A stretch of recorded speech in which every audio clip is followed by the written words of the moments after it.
आज का चिंतन जीवन के सबसे महत्वपूर्ण प्रश्न पर है, सफलता क्या है।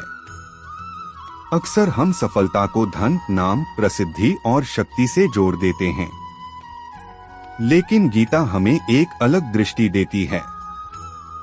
जब युद्धभूमि में अर्जुन खड़े थे, उनके पास शक्ति भी थी, धनुष भी था और महान योद्धा होने का सम्मान भी। फिर भी उनका मन डगमगा गया। क्यों? क्योंकि बाहरी शक्ति होने के बावजूद भीतर स्थिरता नहीं थी। तभी श्री कृष्ण ने उन्हें जो ज्ञान दिया, वही आज भी हमारे जीवन का मार्गदर्शन करता है। 1. बाहरी सफलता क्षणिक है। धन, पद और प्रसिद्धि ये सब समय के साथ बदलते रहते हैं। आज जो ऊंचाई पर है, कल नीचे भी आ सकता है। गीता कहती है, न ही कश्चित क्षणमपि जातु तिष्ठत्य कर्मकृत। कोई भी व्यक्ति एक क्षण भी बिना कर्म के नहीं रह सकता। अर्थात जीवन निरंतर परिवर्तनशील है। यदि हम अपनी पहचान केवल बाहरी उपलब्धियों से जोड़ देंगे, तो असफलता आते ही हम टूट जाएंगे। 2. आंतरिक विजय क्या है? आंतरिक विजय का अर्थ है परिस्थितियों से ऊपर उठना, मन को स्थिर रखना, सही कर्म करते रहना, परिणाम की चिंता छोड़ देना। जब मन शांत हो जाता है, तब ही सच्ची सफलता मिलती है। श्री कृष्ण ने अर्जुन से कहा, कर्मण्येवाधिकारस्ते मा फलेषु कदाचन। तेरा अधिकार केवल कर्म करने में है, फल पर नहीं। यही आंतरिक विजय है। जब हम परिणाम की चिंता छोड़कर धर्म पूर्वक कर्म करते हैं। 3. क्यों टूट जाते हैं लोग? आज के समय में लोग इसलिए तनाव में हैं क्योंकि वे तुलना करते हैं। उसका घर बड़ा है, उसका व्यवसाय आगे है, उसके पास ज्यादा पैसा है। लेकिन गीता सिखाती है, हर व्यक्ति का स्वधर्म अलग है। यदि मछली पेड़ पर चढ़ने की कोशिश करेगी, तो वह असफल ही होगी, परंतु यदि वही मछली जल में तैरे तो अद्वितीय होगी। 4. असली सफलता की पहचान।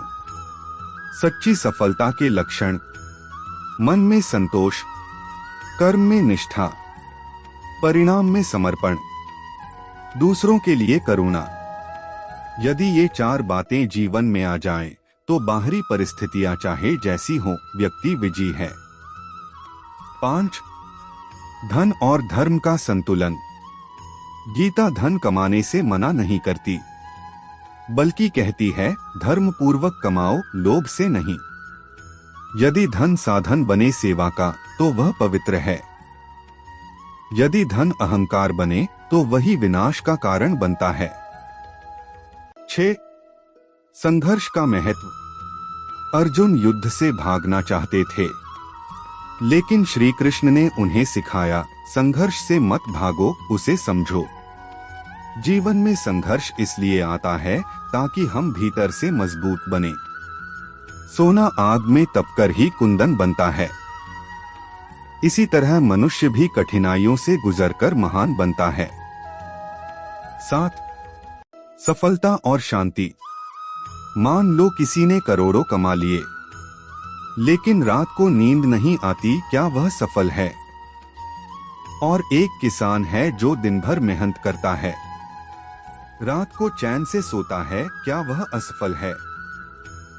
गीता का उत्तर स्पष्ट है, जिसके मन में शांति है, वही सच्चा विजेता है।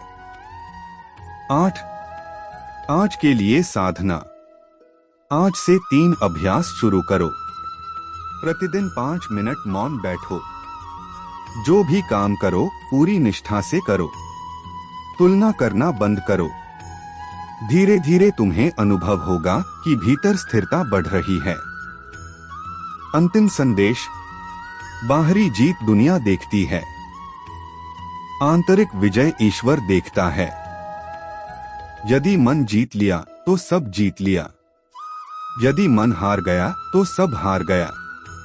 इसलिए याद रखो, सफलता वह नहीं जो लोग तालियां बजाकर दें।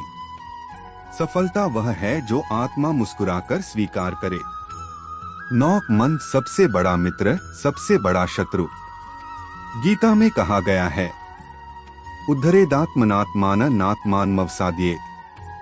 मनुष्य स्वयं ही अपना उद्धार कर सकता है और स्वयं ही अपना पतन भी। जब अर्जुन भ्रम में थे, उनका शत्रु बाहर की सेना नहीं थी, उनका शत्रु उनका ही डगमगाता हुआ मन था। यदि मन नियंत्रित है वह मित्र है, यदि मन अनियंत्रित है वही शत्रु बन जाता है। इसलिए आंतरिक विजय का पहला कदम है मन को साधना। 10. तुलना से उत्पन्न दुख। आज सोशल मीडिया का युग है। लोग दूसरों की सफलता देखकर स्वयं को कमतर समझने लगते हैं। परंतु श्री कृष्ण ने स्पष्ट कहा, हर व्यक्ति अपने स्वभाव के अनुसार कर्म करता है।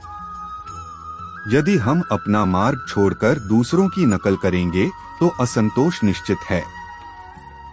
तुलना आत्मविश्वास को नष्ट करती है।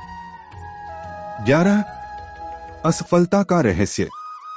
असफलता शत्रु नहीं है, वह शिक्षक है। जब कोई योजना असफल होती है तो दो बातें होती हैं। हमारा अहंकार टूटता है, हमारी समझ बढ़ती है। जो व्यक्ति असफलता से सीख लेता है वही आगे चलकर विजेता बनता है।